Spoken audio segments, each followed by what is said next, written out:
Hello friend, welcome to our channel effective study. Previous year paper series कर रहे हैं, बहुत इंपॉर्टेंट है आपके लिए। मैंने बार बार बताया आपको कि लास्ट ईयर के जो भी क्वेश्चन होते हैं वो किसी न किसी वे में रिपीट होते हैं।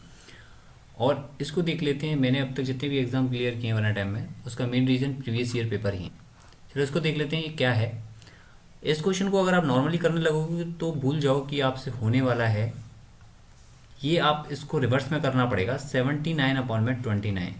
सेम आप इसको भी क्या करोगे, रिवर्स कर दोगे। अब यहाँ पर क्या है, अपन हर में क्या है, x प्लस के 1/, मैं एक बार लिख रहा हूँ ताकि आपको बार बार लिखने की ज़रूरत ना पड़े, z प्लस के 1/4। अब यहाँ से आपको पता लग गया कि ये क्या है, एक नॉन फ्रैक्शन वैल्यू है, और ये क्या है, कम्प्लीटली एक फ्रैक्शन वैल्यू है। तो मैं इसको अलग पेन से लिख लेता हूँ। ये क्या हो जाएगा, 2 प्लस के 21/29 इसको लिख सकते हैं। तो यहाँ से x का है नॉन फ्रैक्शन वैल्यू यानी कि x। अब ये 21/29 है, इसको सेम रिवर्स कर लो, 29/21। ये बराबर किसके हो जाएगा, y प्लस के 2 में ये जो कम्प्लीटली लिखा हुआ है आपका ये z प्लस के 1/4। यहाँ से आपका ये कितना आ गया, 1 प्लस के 8/21। तो मतलब कि नॉन फ्रैक्शन वैल्यू जो y है वो कितनी हो जाएगी आपकी 1। अब यहाँ से 8 से देखोगे तो 2 से आप 8 को 4 बार काट सकते हो। अब 21/4 जो है वो आपके बराबर हो गया किसकी, z प्लस के 1/4 के। तो मतलब कि z की वैल्यू कितनी आ गई आपकी 5। तो z 5 आ गया। ओके, x आपका कितना आ गया, 1 आ गया। y कितना आ गया, 2 आ गया। तो यहाँ से आप क्या कर सकते हो, सॉल्व कर सकते हो। चलो इसके बाद चलते हैं नेक्स्ट क्वेश्चन पे। क्वेश्चन नंबर है 27। वीडियो को शेयर करके लाइक कर देना, चैनल को सब्सक्राइब कर लेना, क्योंकि ऐसे बहुत सारे पेपर मैं करा दूंगा। और अगर कुछ बच्चे ये सोच रहे हैं कि 1 से लेकर 25 के क्वेश्चन कहाँ गए, तो वो ऑलरेडी मैंने करा दिए हैं। उसकी लिंक आई बटन में मिल जाएगी आपको, डिस्क्रिप्शन में मैं प्लेलिस्ट को मेंशन कर दूंगा, कमेंट बॉक्स में भी पिन कर दूंगा। ओके, अब इस क्वेश्चन में देखते हैं। इस क्वेश्चन में बोला गया है त्रिभुज है एक पी, क्यू और आर। ठीक है, अब इसमें यहाँ पर P मान लेते हैं इसको, ये है आपका Q और ये है आपका R।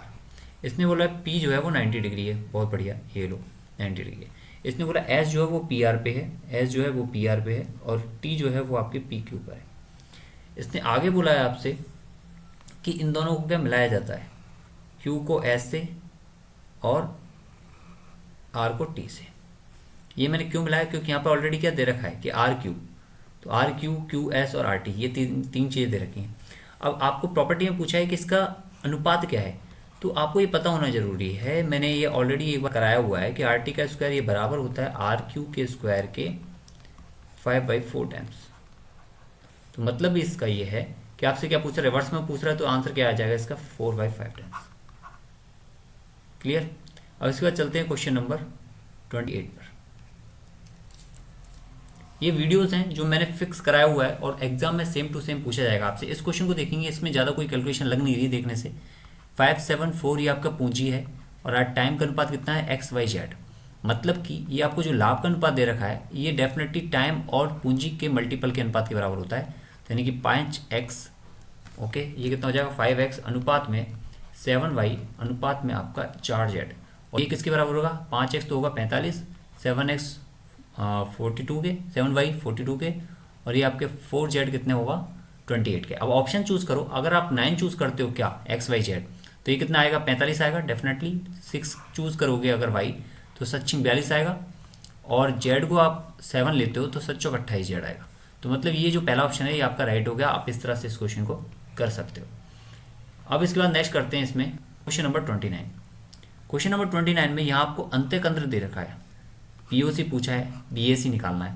अब बेसिकली देखो इसमें डायग्राम वगैरह की नीड होती नहीं है, फिर भी मैं आपको एक बना के बता देता हूँ कि क्या चीज़ इसमें पूछी आती है। ये फिक्स क्वेश्चन है, एग्जाम में आता है, और इसका सेम पैटर्न यही रहता है। ये ए है, ये बी है, और ये सी है, और ये आपसे सर्किल बनाया हुआ है। और यहाँ आप अगर कोण समद्विभाजक कहे तो, या फिर अंत्य केंद्र कहे तो, दोनों का मतलब सेम है कि ये कोण समद्विभाजक है।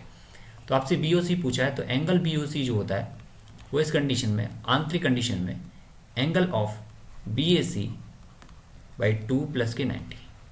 अब आपको निकालना है एंगल ऑफ BAC, तो आप निकाल लोगे तो आंसर कितना आएगा, 90 ही आएगा। इसके बाद चलते हैं क्वेश्चन नंबर 30 पर। नीरज को 840 रुपये की कीमत वाली शर्ट को कितने मूल्य में अंकित करना चाहिए। कॉस्ट प्राइस की बात कर रहा है, और यहाँ मार्क प्राइस की बात कर रहा है। अंकित मूल्य पर 16% छूट देने के बाद 18% लाभ, यानी कि आपके सेलिंग प्राइस की भी बात कर रहे हैं। तो हम ये मान लेते हैं कॉस्ट प्राइस कितना है, 100 रुपीज़ है, तो 18% लाभ के बाद कितने का पड़ेगा वो, 118 रुपीज़ का। अभी बोल रहा है अंकित मूल्य पर 16% छूट दी गई और वो बेच रहा है। तो अगर अंकित मूल्य को मैं 100 मानता हूँ तो आपका विक्रय मूल्य कितना हो गया 16% छूट के बाद 84। तो आप ये मानो भाई कि ये जो आपका ब्लैंक बचा हुआ उसमें आप रिमेन संख्या लिख लो 118। ओके, ये आपका हो गया। तो यहाँ पर क्या होगा आपका, अब मतलब आपको किससे, जो कीमत आपने शर्ट खरीदी है उसको अंकित करने से, यानी कि आपको 100 से 100 काट देना, विक्रय मूल्य से मतलब है नहीं। तो ये कितना हो गया 84, ये आपका हो गया 118। अब आपको बोल रहा है कि कॉस्ट प्राइस क्या है, जो 84 है वो कितना है एक्चुअल में 84 जीरो, तो 118 कितना होगा 118 ये बात क्लियर हो गई। इसके बाद चलते हैं क्वेश्चन नंबर 31। क्वेश्चन नंबर 31 ये कह रहा है कि यदि 5 अंकों वाली संख्या है 235xy 37 और आपके 11 से डिवाइड है, तो आपको ये बताना है। अब 3, 7 और 11 तीनों क्या प्राइम नंबर है, तो आपको इनका मल्टीपल पता होना चाहिए। तो 7 या 21, 21 गुणा ये 220, 21 231, ठीक है, कितना हो गया 210 प्लस 21 यानी कि 231। अब ये 231 का क्या होना चाहिए, पूर्णतः से डिवाइड जाना चाहिए 231। अब एक चीज़ देखोगे, अगर मैं इसका 100 टाइम्स करता हूँ, 100 टाइम्स करता हूँ तो 235xy, और अगर इसका 100 टाइम्स किया तो ये कितना हो जाएगा 231 मतलब कि आपका कट के कितना आएगा 4xy।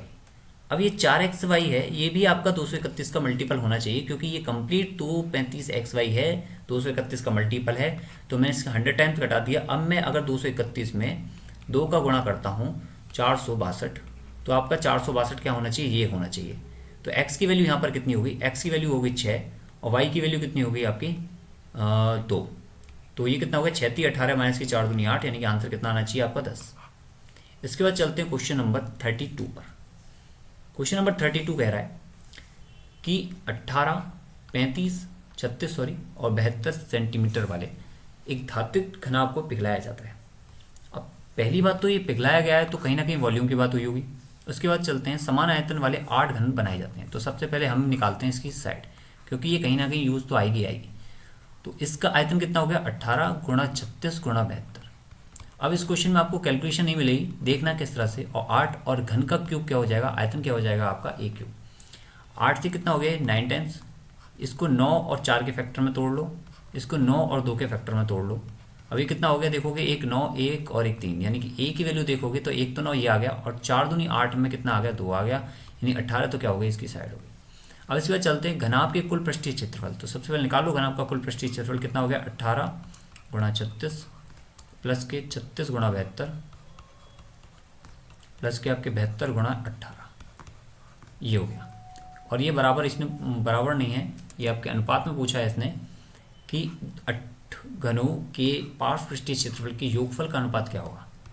अब एक पार्श्व पृष्ठीय क्षेत्रफल यानी एक घन का पार्श्व पृष्ठीय क्षेत्रफल कितना होगा 4a², a कितना 18 गुणा 18। बात ध्यान रखना, ये पार्श्व पृष्ठीय क्षेत्रफल है इसलिए ये कितना आएगा 4a²। कुल पृष्ठीय क्षेत्रफल बोलता तो आता 6a²। अब ये तो एक ही बात है अभी कितना है 8 है, तो ये कितना होगा 8। अब इसको आप डिवाइड कर दो, इसको ऐसा करते हैं दूसरे पेन से डिवाइड कर लें ताकि इजीली आपको क्लियरली विजिबल हो। 18 से 18 गया, ये आपके 2 बार गया, ये आपके 18 एक बार फिर से गया। अब ये 2 से गया आपके 2 टाइम्स। अब 18 से फिर एक बार देखते हैं, 18 से ये 4 बार गया, ये आपके फिर से 4 बार गया, ये आपके 2 बार गया। ओके, 2 से देखते हैं, इसको 2 टाइम्स, ये आपके 2 टाइम्स और ये आपके 1 टाइम्स। तो 1 प्लस के कितना हो गया ये, इसको देखोगे तो इसमें कितना आएगा 1 प्लस के 2 दिन 4 प्लस के 2, और यहाँ कितना आएगा आपका 8। तो 7:8 आ रहा है, वही आपका आंसर हो जाएगा। क्लियर। तो छोटे छोटे क्वेश्चन है, इजीली आप कर क्वेश्चन को। इस क्वेश्चन में देखते हैं cos 2 थीटा प्लस के 54 और ये बराबर sin थीटा है। तो आप ये पता लग जाएगा आपको कि 2 थीटा प्लस के 54 डिग्री है, ये बराबर है 90 माइनस के थीटा के, यानी कि साइन 90 माइनस के थीटा क्या होता है cos थीटा। तो इस तरह से आप क्या करोगे, cos थीटा क्या होगा साइन 90 माइनस के थीटा। तो 2 थीटा यानी कि ये 3 थीटा हो गया, और ये हो गया आपका 36 डिग्री। तो थीटा की वैल्यू कितनी आ गई आपके 12 डिग्री। बस आपको परेशान होने की जरूरत नहीं है, tan 60 डिग्री है और ये cosec 5 थीटा अपन में 2 है। बस आपको ये सॉल्व करना है। 5 थीटा अपन 2 क्या था 12 पन्ने 60 30, तो tan तो 60 डिग्री, ये कितना होता है √3, और cosec 30 डिग्री, ये कितना होता है आपका 2। ओके, √3 प्लस के 2 अपॉन √3 के अपॉन √3 प्लस के 2, ये तो क्या आएगा डिनोमिनेटर में आएगा हर में। तो आप जब इसको अंश में ले जाओगे तो क्या करो, कॉन्जिक्यूटिव से मल्टीप्लाई करोगे, वो क्या है आपका 2 माइनस के √3। बात क्लियर है। इसके बाद चलते हैं क्वेश्चन नंबर 34 पर। इस क्वेश्चन में देखो ये बोल रहा है कि त्रिभुज ABC की भुजा BC पर बिंदु D E एंड E इस प्रकार हैं। बना लेते हैं। ये आपका है त्रिभुज, ओके। अब ये देखो इसमें ये आपको क्या बोला है, A है, ये B है और ये C है। D और E इस प्रकार हैं। D और E भुजा BC पर इस प्रकार हैं कि जब आप इसको मिला रहे हो तो ये बोल रहा है कि AD और AE बराबर हैं, ये दोनों भुजाएं बराबर हैं। इसके बाद बोला BAD यानी ये वाला एंगल थीटा है, तो EAC यानी कि ये वाला एंगल भी क्या होगा, थीटा होगा। इसके बाद बोला AB जो है वो कितना है, 3x प्लस के 1 है, ये आपके 3x प्लस के 1 है। BD कितना है, ये आपका 9 सेंटीमीटर दे रखा है। AC कितना दे रखा है आपको, 34 सेंटीमीटर दे रखा है। EC कितना दे रखा है आपको, y+1 दे रखा है। ठीक है, अब इसमें आपको x प्लस वाई पूछ रहा है। अब एक चीज़ देखो, आपको भाई ये एंगल बराबर है, ये थीटा बराबर है, तो यहाँ क्या हो जाएगा, आप इस 3x प्लस 1 को इसके बराबर कर सकते हो। तो x की वैल्यू कितनी आ जाएगी आपकी 11, और ये 9 को किसके बराबर कर सकते हो, y+1 के, तो y की वैल्यू कितनी आ जाएगी आपकी 8, क्योंकि ये सिमेट्रिक ट्राइंगल हो गया एक तरह से। ओके, बात क्लियर है यहाँ से। अब ये देखो आपसे क्या पूछा है, x प्लस वाई, तो कितना आ गया आपका 90। इसके बाद चलते हैं क्वेश्चन नंबर 35। क्वेश्चन नंबर 35 कह रहा है कि x प्लस के वाई की पावर 3 प्लस के 8x माइनस वाई की पावर 3, और ये आपको एक अच्छा खासा नंबर दिया हुआ है, और a प्लस बी प्लस सी पूछा है। तो सबसे पहले इसको क्या, एक जहाँ ये फॉर्मूला यूज हो रहा है मैं आपको वो बता देता हूँ कि वो है क्या। AQ प्लस की BQ, ये होता क्या है, ये होता है a प्लस बी मल्टीप्लाई में a square plus b square minus के AB। ओके, अब यहाँ देखो आपको a क्या है, a दिया है x प्लस वाई, और b क्या दिया हुआ है आपको 2x माइनस के 2y, ये दिया हुआ है।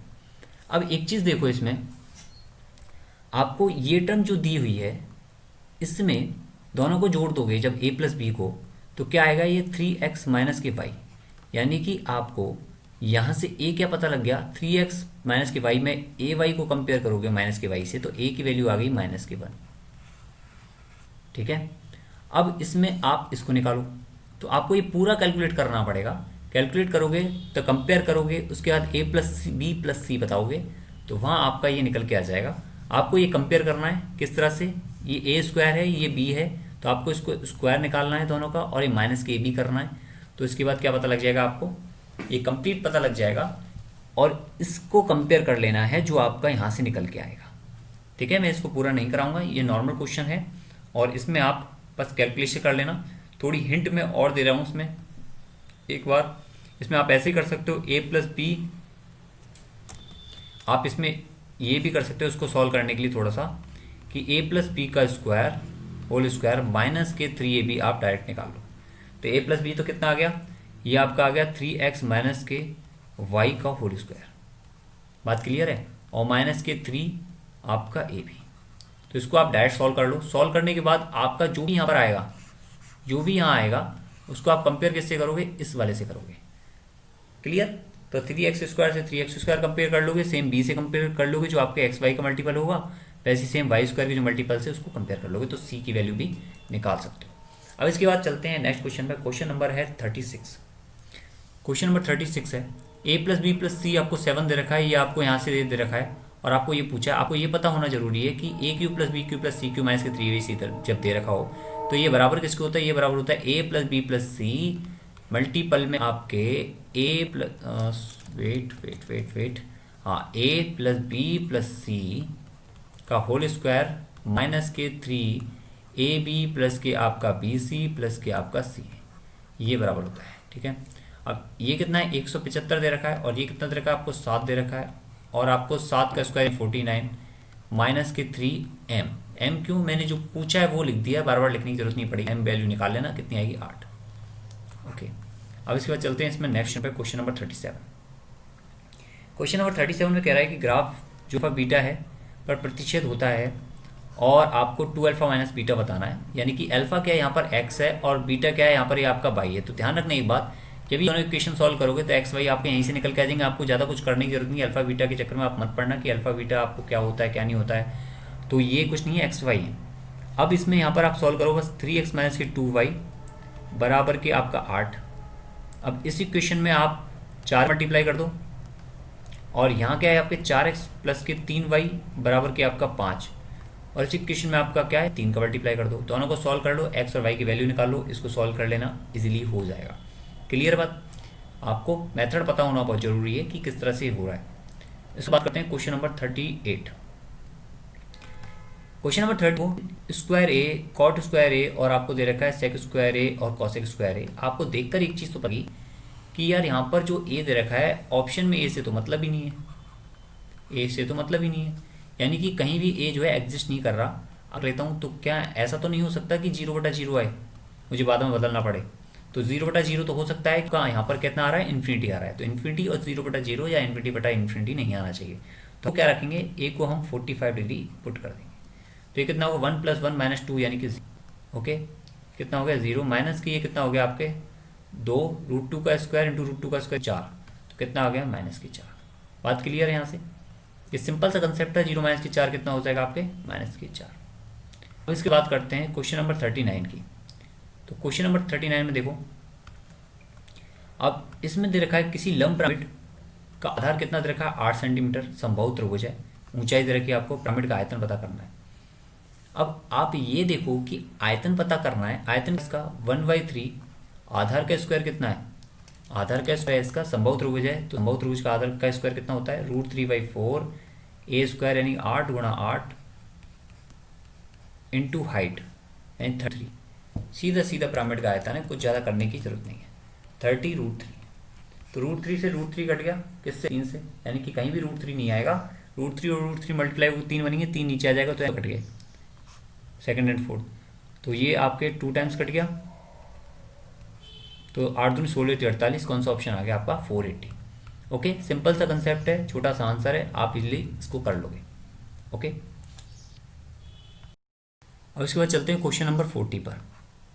क्वेश्चन नंबर 40 में बोल रहा है साइन स्क्वायर थीटा अपॉन में कॉस थीटा इंटू में 1 + के कॉस थीटा, और ये आपको यहाँ 1 + के कॉस थीटा अपॉन में कॉस थीटा। आप वैल्यू पुटिंग से मत करना वरना थोड़ा सा क्रिटिकल हो जाएगा ये क्वेश्चन, क्योंकि यहाँ पर भी क्या वैल्यू दे रखी है, तो आप कब तक मैच करो। अब ये देखो आप साइन स्क्वायर थीटा और यहाँ क्या दे रखा 1 + कॉस थीटा, तो आपको ये पता लगा कि भाई साइन स्क्वायर थीटा जो होता है वो होता है 1 - के कॉस स्क्वायर थीटा, जिसको मैं लिख सकता हूँ 1 + के कॉस थीटा, वेट 1 + के कॉस थीटा इंटू 1 - के कॉस थीटा के। यानी आप देखोगे ध्यान से तो 1 + के कॉस थीटा तो आपका कट जाएगा, तो ऊपर क्या बचेगा 1 - के कॉस थीटा अपॉन में कॉस थीटा प्लस के 1 + के कॉस थीटा जो ये वाला है अपॉन में कॉस थीटा। अब एलसीएम लेके करोगे तो 2 अपॉन में क्या बचेगा कॉस थीटा, तो ये क्या हो जाएगा 2 sec थीटा। ओके इसके बाद चलते हैं नेक्स्ट क्वेश्चन पर। क्वेश्चन नंबर 41, इसमें राजू पिज़्ज़ा खा रहा है, बचे पिज़्ज़े का कुछ पार्ट एडम खा रहा है, रेमिन पिज़्ज़े का बचा हुआ पार्ट रेनू ने खाया। ओके अब इसको 1 by 1 कर लेते हैं। पिज़्ज़ा आप यही मान लो कि एक है, 3/8 पार्ट राजू द्वारा खा लिया गया, तो बचा कितना 5/8। एडम शेष पिज़्ज़ा का 3/10 खा रहा है, 3/10 इसने खा लिया, पार्ट किसका 5/8 का। अब बचा कितना, यहाँ पर कितना बचेगा 5/8 का 7/10 बचेगा। 3/10 तो उसने खा लिया था एडम ने। अब इस पार्ट का रानू ने खाया कितना 4/7, तो हमें कैलकुलेट करने की जरूरत नहीं है, क्योंकि हमें मतलब किससे रिमेन पार्ट से। तो बचा कितना इस 5/8 इंटू 7/10 खा, 3/7 पार्ट बचा, 3/7 पार्ट जो रेनू ने नहीं खाया। तो 7 से 7 कट गया और ये 5 से 2 बार कट गया, तो कितना आ गया 3/16। ओके सिंगल टर्म आंसर है, ज़्यादा कोई कैलकुलेशन की इसमें नीड नहीं है। इसके बाद चलते हैं क्वेश्चन नंबर 42 पर। एक्स और वाई का मासिक अनुपात कितना है 5:4। ओके यहाँ पर लेते हैं एक्स और ये है आपका वाई, इसको मान लेते हैं इनकम, इसको मान लेते हैं एक्सपेंडिचर और ये आपका सेविंग, क्योंकि इसने डेफिनेटली यहाँ मासिक की बात करी और सेविंग कहीं ना कहीं रोल होगा। मासिक आय कितनी, 5:4। अगर मैं इसमें मल्टीपल मान लेता हूँ ए, तो ये कितना है आपका 5A और 4A। इसके बाद बोला है इसने व्यय का अनुपात कितना है, 9:7, यानी कि 9B और ये आपका 7B। वाई की आय यानी कि आपके 4A और एक्स का व्यय यानी कि 9B, ये दोनों क्या है आपस में बराबर हैं। तो हम क्या ले लेते हैं, ये डायरेक्ट 4A जो बराबर इसने बोला है, 4A को बराबर बोला है 9B के। अब इसका देखते हैं कहाँ यूज आता है। एक्स और वाई की बचत का अनुपात पूछा है, तो इसकी बचत कितनी होगी आपके 5A माइनस के 9B, और इसकी बचत कितनी होगी 4A माइनस के 7B। ये आपको क्लियर होगी बात। अब इसमें देखोगे तो आपके 9B किसके बराबर है, 4A के, यानी कि यहाँ कितनी बचत हो गई आपकी A के टर्म में A, और यहाँ 4A देखोगे तो 9B के बराबर, यानी बचत कितने टर्म होगी आपकी 2B, यानी A/2B पूछ रहा है। अब A को या तो B में बदल दो या B को A में बदल दो। अब मैं क्या करता हूँ, A को ही B में बदल देते हैं अपन। तो A क्या है आपका, यहाँ से देखोगे तो A क्या हो जाएगा आपका, वेट, A क्या हो जाएगा यहाँ पर आपका 9B/4। तो ये कितना हो गया 9B/4 इंटू 2B। B से B कट गया, 9/8 के आगे आपका रेशियो आ गया। बात क्लियर है यहाँ से, सिंपल सा कंसेप्ट था। इसके बाद क्वेश्चन नंबर 43 पर चलते हैं। क्वेश्चन नंबर 43 कह रहा है कि त्रिभुज PQR में PSS पर मिलने वाले अंतर्द्विभाजक, अब इसको बना लेते हैं एक बार डायग्राम को। ये आपका डायग्राम है, ओके। इसमें बोला है आपको ये है त्रिभुज PQR में S पर QR से मिलने वाला P का अंतर्द्विभाजक है, यानी कि ये जो आप मिला रहे हो लाइन, ये S है, तो ये आपका जो एंगल है ये एंगल बाइसेक्टर है, ये थीटा है और ये आपका थीटा है। सेम PQ कितना है, ये आपका 16 है। PR कितना है, ये 22.4 है। QR कितना है, ये आपका है 9.6। बात क्लियर है। SR की लंबाई आपसे पूछी। अब ये देखो, ये तो सिंपल रेशियो प्रोपोर्शन जैसा क्वेश्चन है। आपको मैंने ऐसा क्वेश्चन कराया था, बताया था ये बहुत इंपॉर्टेंट है आपके एग्जाम परस्पेक्टिव। ये 4 से 8 से काट दो इसको, 8 दूनी 16 है और 8 दूनी 16, 8 2 64, ओके। तो कितना हो गया लगभग, आई थिंक गलत तो नहीं काट दिया, 8 दूनी 16 और 6 8 2 64, ओके। तो ये एक बार और ये 1.4 बार, ओके। ये कटने के बाद कितना हो जाए, ओपन दे 10 और 2 7 14 है, यानी कि 5:7 में डिवाइड होगा क्या 9.6। आपको वैल्यू किसकी पूछी है, 7 की पूछी है। तो क्या कर दोगे, 7 5 12, 12 की वैल्यू है 9.6, तो आपको वैल्यू किसकी निकालनी है, 7 की वैल्यू निकालनी है। 12 8 96, 7 8 54, कितना आ गया 9.6। कितना सिंपल सा ये क्वेश्चन था। इसके बाद क्वेश्चन नंबर चलते हैं, क्वेश्चन नंबर 44 पर, ओके। क्वेश्चन नंबर 44 को देखते हैं। इसने बोला है कि उन सप्ताहों की संख्या, जब भी कोई ऐसी इतनी लेंथ का क्वेश्चन हो तो आप उसको छोड़ना मत, क्योंकि वो क्वेश्चन हमेशा सिंपल होगा। जितनी लेंथ ज़्यादा होगी क्वेश्चन उतना ही ज़्यादा सिंपल होगा। जिनके जीवन प्रवाह निर्वाह व्यय सूचकांक 160 या उससे अधिक हैं, 160 या उससे अधिक लेकिन 190 से कम, यानी कि 4 6 और 9 19। अब इसके बाद बोला है कि तुलना करनी है हमें कितना % अधिक है जिनका जीवन प्रवाह निर्वाह व्यय सूचकांक 200 या उससे अधिक है लेकिन 220 से कम है। 200 से अधिक कितना है 7 और 220 से कम कितना है 5। तो 7 और 5 12। बोला कितना अधिक है, ये अधिक है आपका 7, किससे 12 से, इनटू आपका 100। तो आपको बताना है यही परसेंटेज। तो 12 पन्ने 60, लगभग 5 से स्टार्टिंग करता हुआ आ रहा है और यही आपका क्या हो जाएगा आंसर। कितना सिंपल सा क्वेश्चन है। इसके बाद कर क्वेश्चन नंबर 45। इस क्वेश्चन में आपको क्या दिया हुआ है, ये दिया हुआ है कि भाई ए है, एक आपका बी है और एक आपका सी है, 3 लोग दिए हुए हैं। ए बी से 40% कम है, यानी अगर बी आपका 100 होता, 40% कम के साथ ए कितना हो जाता 60 हो जाता। ए और बी के योगफल का 40% कौन है आपका सी। तो सी क्या है 160 का 40% है, यानी 4/10 है। 40% इस तरह से लिख लो चाहो तो ये कितना हो गया 64 है। 16 चौक 64, 0 से 0 कट गई। तो बी सी से कितना % अधिक है। अब देखो यहाँ से एक बात कि बी सी से अधिक है 36 और पूंछ किधर है इधर की तरफ, तो अपॉन में क्या हो जाएगा आपका 64 इंटू आपका 100। बस आपको ये करना है। तो 16 से ये कितनी बार कट गया, अब देखो ये कटेगा 8 से 4 से 16 टाइम्स और ये आपके 9 टाइम्स। अब यहाँ कितने टाइम्स हो गए 4 बार और ये कितना हो गया आपका 25। तो 25 नंबर 225/4। अब ये आपका 4 तो कट नहीं सकता है, कट नहीं सकता। आपका ऑप्शन ये नहीं आएगा, ये नहीं आएगा, ये नहीं आएगा, केवल एक ही ऑप्शन आएगा जिसमें अपॉन में 4 है। इसके बाद क्वेश्चन नंबर 46 करते हैं। क्वेश्चन नंबर 46 में दे रखा है आपको 2x + के 5y - के 12 = 0 और आपको ये भी दे रखा है y=0, आपसे ग्राफ पूछा है, एरिया पूछा है। बहुत बच्चे इसको छोड़ देते हैं, इसमें मेन रीजन कुछ होता नहीं है इस क्वेश्चन को करने का, ज़्यादा कोई प्रॉब्लम होती नहीं इन क्वेश्चन में, थोड़ा सा बस हो सकता है आपको लगे कि ये कैलकुलेटिव है, बट ऐसा भी नहीं होता। इसमें देखो, इसमें क्या बोला है कि ये आपका एक त्रिभुज बनाना है ग्राफ पर, या 2x प्लस के 5y माइनस के 12। अगर आप y को 0 रखते हो, ठीक है, आप y को रखते हो 0, तो आपका x कितना आएगा 6, यानी कि ये पॉइंट कहीं यहाँ आएगा, तो 6,0 हो जाएगा। अगर आप x को 0 रखते हो तो y कितना आएगा 12/5, यानी कि ये कितना आ जाएगा 0,12/5। अब इसके बाद इसकी बात करते हैं, अगर यहाँ पर आपने x 0 रखा तो y कितना आ जाएगा 3, यानी कि ये कितना आएगा 0,3, और यहाँ आपने y 0 रखा तो x कितना आ जाएगा 3, यानी कि ये कितना हो जाएगा 3,0। ठीक है, यानी कि इसको आप मिला दो, ये लाइन तो इससे मिल गई और ये लाइन इससे मिल गई। अब आप देख रहे हो कहीं ना कहीं बीच में एक पॉइंट क्रॉस कर रहा है P, ये वाला, तो इसको मिलाने के लिए आपको इसको और इन दोनों इक्वेशंस को सॉल्व करना पड़ेगा। तो इन दोनों इक्वेशंस को सॉल्व कर दो 1 बाई 1। तो मैं पहली इक्वेशन को लिखता हूँ, तो 2x प्लस के 5y माइनस के 12 इक्वल टू आपका 0। दूसरी इक्वेशन में 2 का मल्टीप्लाई के साथ लिख देता हूँ, तो 2x प्लस के 2y माइनस के 6 इक्वल टू 0। अब पहली में से दूसरे को सब्ट्रैक्ट कर देते हैं, माइनस माइनस माइनस प्लस, तो कितना हो गया आपका 6, और ये बराबर में आएगा 3y के। तो y की वैल्यू कितनी आ गई आपकी 2, और x की वैल्यू 2 कितनी आ जाएगी 1। तो यानी कि ये पॉइंट कितना आ गया आपका 1,2। अब आपको निकालना है एरिया y=0 से कनेक्टेड वाला, तो ये एरिया हो गया ये वाला। तो एरिया कितना आ गया इसका 1/2। आधार कितना है इसका, देखो आधार ध्यान से देखोगे तो इसके बीच की दूरी कितनी है आपकी 3, और ऊंचाई कितनी है, यहाँ से लेके यहाँ तक की डिस्टेंस कितनी है, यहाँ आप देखोगे तो ये y क्वाड्रेंट होगी, ये कितनी होगी 2। तो एरिया कितना आ गया इसका 3। अब इसके बाद क्वेश्चन नंबर 47 पर चलते हैं। तो क्वेश्चन नंबर 47 के करने के बहुत तरीके हैं। अगर आप वैल्यू पुटिंग से करना चाहो वैल्यू पुटिंग से कर सकते हो, क्योंकि यहाँ पर कहीं पर थीटा मेंशन नहीं है।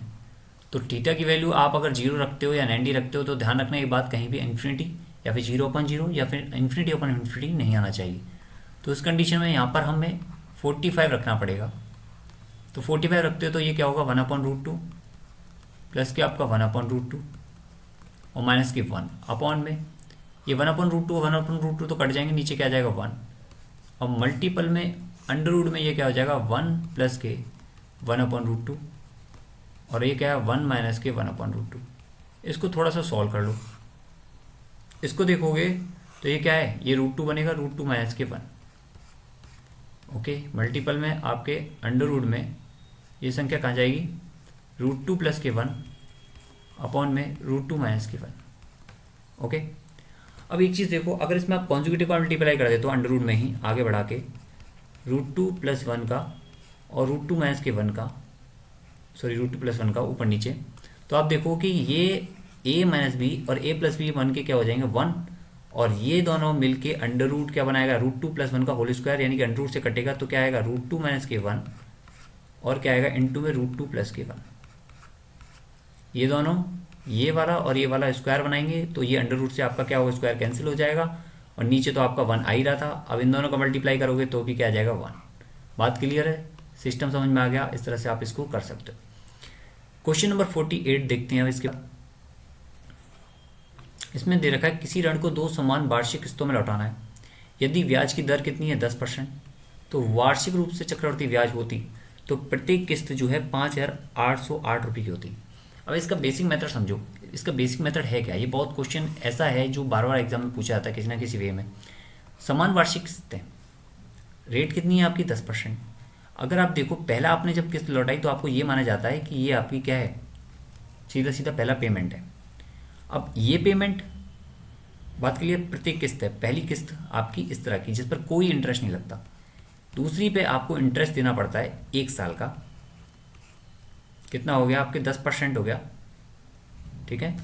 तो 1 प्लस के आप डायरेक्ट करोगे यहाँ पे 1 प्लस के 10/100 करोगे, तो मैं डायरेक्ट लिख देता हूँ इसको 110/100। अब ये आपके 2 साल की होगी, पहले साल के एंड में तो आपने ये दिया, दूसरे साल के पहले साल की स्टार्टिंग में तो आपने ये दिया, दूसरे साल की स्टार्टिंग में आपने ये पूरा दिया। ओके, तो आपको 2 साल का हो गया क्लियर। अब ये किसके बराबर होगा, ये बराबर होगा आपके जो आपका प्रिंसिपल था, जो आपके स्टार्टिंग में मूलधन था उसका 10%, उसका 10% यानी कि 110 मिश्रधन निकालो उसका स्क्वायर, यानी फाइनल जो आपका अमाउंट आना है वो कितना होना है, इन दोनों के बराबर होना है जो आप किस से लौटा रहे हो। तो ये कितना हो गया 5808 इंटू आपके 210 अपॉन में 100, मैंने एलसीएम ले लिया है और 5808 को कॉमन ले लिया है, तो P इंटू 121/00 ये आपका हो गया। बात क्लियर है यहाँ से। अब इसके बाद देखो आप इसको कट वट करोगे तो यहाँ क्या हो गया, ये कट हो गया और P की वैल्यू कितनी आ गई, P की वैल्यू आ गई आपकी 5808 इंटू 210 अपॉन में 121, 11 से 11 बार, 11 से 5 बार, 3 बचे, 11 2 और 11 8, 11 से 8 बार, 11 से कितनी बार 4 बार और 8 4 12, 11 8 88, तो 48 गुणा 21 जीरो आ गया। और आपने ये इसने पूछा है कि योजना में लिया गया कुल ब्याज कितना है, और कुल पहली बात तो देखो किस्त कितनी लगी है टोटल 5808 गुणा 2, यानी कि 2 लगी यानी 8 दूनी 16 और 2 अट्ठे 16 की 6 यहाँ से लगी 1, 2 पंजे 10 और 11 616 आपने टोटल दिया है किस्त के रूप में। और वैसे यहाँ पर कितना लग रहा है आपके 48 गुणा 210, वेट ये कितना हो गया आपका 48 गुणा 210। बस आप इसको कैलकुलेट कर लो और ये पता कर लो कि इसमें से सब्ट्रैक्ट करने पर कितना आ रहा है। ठीक है, 48 गुणा 210 ये लगभग ये मैंने कैलकुलेट किया डायरेक्ट इसका 10080। अब ये देखो आपने दिया है टोटल इतना, आपका मूलधन था इतना, यानी कि ये क्या बीच का जो लगा है वो ब्याज लगा है, तो 11616 में से आप 01080 को सब्ट्रैक्ट करोगे तो कितना आ गया, ये तो 6 और 6 के बाद ये कितना हो गया 8 3 3 और बाकी कितना आ गया इसमें 616 15 15 जगह 36 1536 रुपये। ठीक है, क्लियर है बात। तो इसका सीधे सीधा ये था तरीका जिसमें आप नॉर्मल मेथड ही यूज करो, कोई एग्जाम में कैलकुलेटर मत यूज करो जो आप कंफ्यूज हो जाओ। तो 1536 का सीधा सीधा आंसर था। क्वेश्चन नंबर 49 के बाद x को 19 28 55 91 में से घटाया गया है और प्राप्त संख्या समानुपात में होती हैं। सबसे पहले तो हमें x फाइंड आउट करो, उसके बाद जो ये पूछ रहा है उसको हम कर लेंगे क्योंकि यहाँ पर x से ही मतलब है। 19 में से सब्ट्रैक्ट किया हमने x। अब देखना थोड़ा सा स्मार्ट तरीका जिससे हम क्या है कैलकुलेशन में थोड़ा सा कम कर सकते हैं, ज़्यादा तो कम करने की मैं आपसे नहीं कहेंगे हम। और ये क्या है 91 माइनस के एक्स। अब ये देखोगे तो क्या हो जाएगा, इसका मल्टीप्लाई करो क्रॉस, तो 19 इंटू 91 माइनस के, अब ये दोनों माइनस में है तो इसका क्या कर दो एडिशन कर दो 110 एक्स स्क्वायर, 110 एक्स हो गया। एक्स स्क्वायर को आप मत लिखो क्योंकि वो कटना है। अब ये क्या 28 गुणा 55, ओके, और ये दोनों माइनस में है तो ये क्या हो जाएगा 28 और 55 कितना हो गया 8 5 13 की 1, वेट 8 और 5 13 1 और ये कितना बचे 6 और 2 8 यानी 83x। अब जस्ट देखो इसको इधर उधर ले जाओ, ये कितना है आपके 13 7 91 यानी 19 गुणा 13 गुणा 7 और ये माइनस के 28 इधर जाएगा तो क्या 55 गुणा 4 गुणा 7। इस तरह से लिख सकते हो। मैंने 28 को 4 गुणा 7 में फैक्टराइज कर दिया है और 91 को सेम 13 इंटू 7 में फैक्टराइज कर दिया है। 110 इधर जाएगा तो 17 और ये 27x हो गया। बात क्लियर है यहाँ से। अब एक चीज़ देखो, आपको क्या करना है सब्ट्रैक्ट करना है, तो 13 गुणा 19 को करने के लिए आप मिड थ्योरम यूज करो सबसे अच्छा। मिड थ्योरम में क्या है आपके 16 आएगा, 16 का स्क्वायर यानी 256 और 256 माइनस के आपके 3 का स्क्वायर यानी 9, तो कितना हो गया आपके 247। ओके, अगर मैं 7 कॉमन ले लेता हूँ यहाँ से तो कितना आ गया आपके 247 और माइनस की ये आपका क्या है 54 इंटू 4, तो 55 इंटू 4 ये कितना हो जाएगा आपके 4 पन्ने 20 और 4 पन्ने 20 यानी कि 22 जीरो बराबर की क्या हो जाएगा 27x। अब यहाँ से आप देखोगे तो 7 इंटू ये कितना आ रहा है आपके 27 बराबर के आपके कितना आ रहा है 27x, तो x की वैल्यू कितनी आ रही है आपकी 7। अब यहाँ से देखो आपसे बोला है x प्लस 9 यानी 7 और 7 14 और 15 2 16, ओके, और यहाँ पे आपका एक्स स्क्वायर आपको कितना बोला है यहाँ से 7 7 49।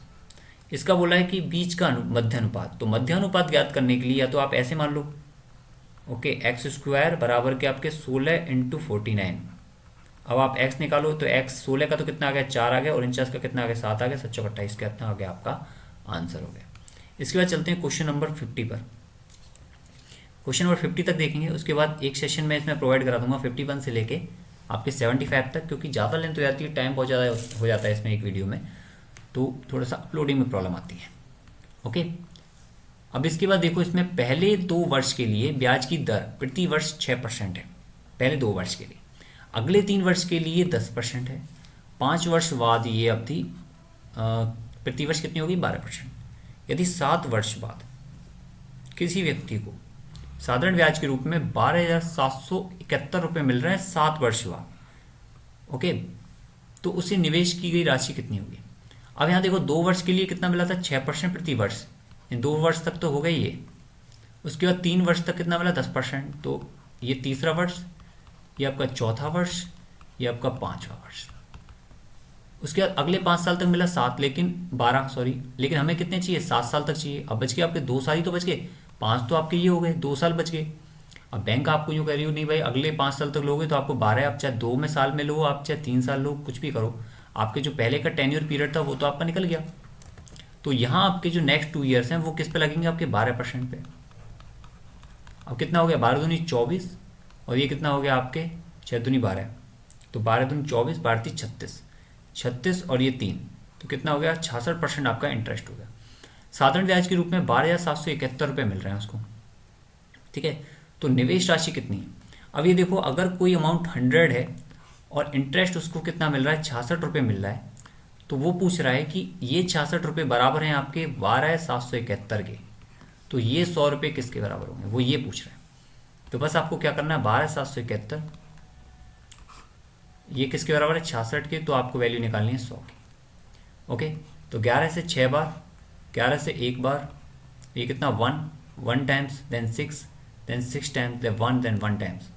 अब 6 का करोगे तो ये 3 से 2 बार, ये 50 बार, और 3 से करोगे तो ये 3 3 9 और 2, तो 8 टाइम्स एंड 7 टाइम्स। ओके, अब लास्ट में 1 0 आना है पहली बात तो, और 5 आना है, 7 5 35। तो आपके देखो भाई, ये तो कट गया और ये कट गया, अब ये 2 ऑप्शन बच गए। अब आपको क्या 5 से मल्टीप्लाई कर लो, सीधा सीधा हो सकता है सेकंड ऑप्शन भी आपका आ रहा।